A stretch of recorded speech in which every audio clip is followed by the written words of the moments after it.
It's a project called DOGE UN.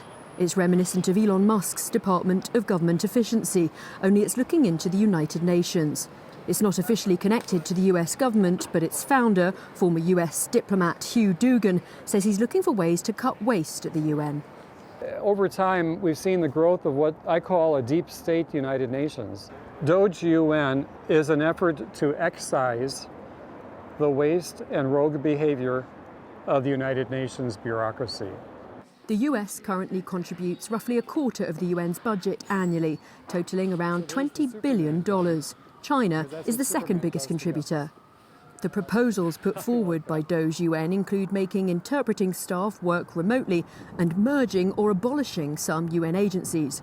Dugan even appears to be targeting UNICEF. It's strayed in many ways to go into agendas and doctrines and ideologies which we find repulsive, frankly. DEI forms of interference in family upbringing, this notion that the child is the product of a village and not a family.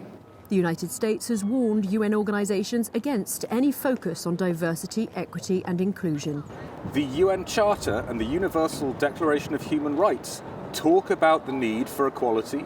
They talk about the need for respect of all races.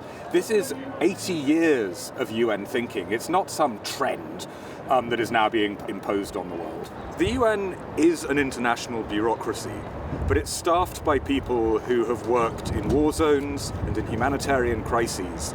They're deeply concerned about protecting vulnerable people. The idea that it's some sort of cabal is really not true.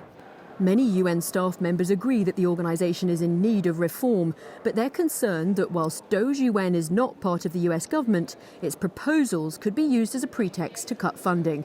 The UN Secretary-General recently launched a reform effort called UN 80.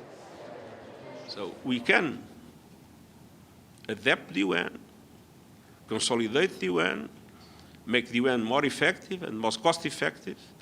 What we cannot is solve the problems of the people that we no longer are able to assist for lack of resources. US President Donald Trump has signed an executive order calling for a review of the UN over the coming months. Capitol Hill recently revived 2 bills to withdraw the US from the UN altogether.